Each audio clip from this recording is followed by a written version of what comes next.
들으신 대로 음식점 총량제를 두고 정치권 공방이 뜨겁습니다. 정치권을 넘어 온라인 그리고 현장의 의견도 엇갈리고 있습니다. 반시장주의적인 발상이다, 창업 비용만 늘어나는 것 아니냐는 비판이 있는가 하면 음식점 시장이 무한 경쟁의 이른바 레드오션이라는 점에서 이재명 후보의 진단에 공감한다는 반응도 있었는데요.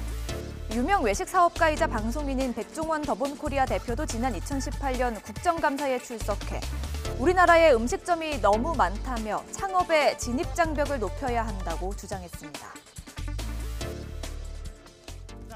밥 장사하면 망하지 않는다 이런 말이 있었잖아요. 근데 그것은 예전에 시장이 포화가 되기 전 상태 아니겠습니까? 정말 죄송한 얘기지만 시장에 비해서 너무 이게 포화 상태입니다. 저는 개인적으로 해서 좀 시간도 좀 필요하다고 보고, 병이 났을 때 치료도 필요하지만 병 나기 전에 건강관리하는 게 중요해서, 근데 또 건강관리만 한다고 좋은 건 아니고 그 양쪽에서 중소기업청에서 하고 있는, 부에서 하고 있는 처방도 좀 필요하고, 일부 자영업을 시작할 분들에 대해서 준비할 수 있는 그런 교육이나 그런 어떤 장치도 필요하다고 생각합니다.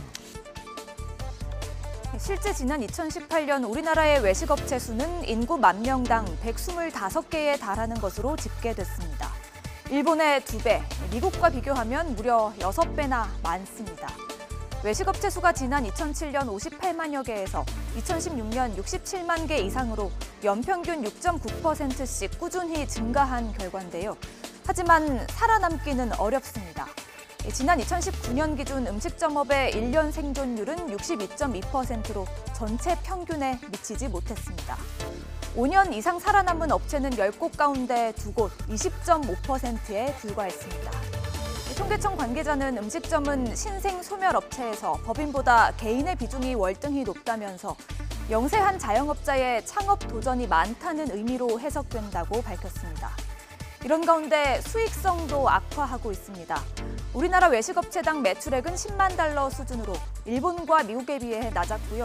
홍콩이나 대만과 비교할 때는 큰 차이를 보였습니다. 외식업 관계자는 뉴스가 있는 저녁 제작진과의 통화에서 음식점 수가 너무 많아 경제적인 타격을 초래하는 것은 분명하다며 진입장벽을 높일 필요가 있다고 말했습니다. 분명히 창업에서 폐업에 이르는 숫자가 너무 많다 보니까 레드오션인 건 확실한 것 같아요. 근데 이제 이게 그렇다고 해서 창업한 것을 어떻게 막을 수는 없는 부분이긴 한데 쉽게 지금 들어오는 상황이잖아요. 들어와서 제일 큰 문제가 초기 창업 비용을 다 말아먹고 나가는 경우가 너무 많아요. 그래서 준비를 좀 촘촘히 할 수 있게 그렇게 하는 방향으로 가는 게 일단 1차적으로는 필요하다. 물론 국가가 개인 직업 선택의 자유를 침해해서는 안 된다는 반론 역시 만만치 않습니다. 자본력을 가진 세력이 권리금 인상 등 카르텔을 형성할 우려가 있고 소비자들의 선택권이 축소될 수 있다는 목소리도 나오고 있습니다. 이 후보는 음식점 총량제에 대해 당장 국가 정책으로 도입해 공약화하는 것은 아니라면서도 고민해볼 필요는 있다고 밝혔는데요.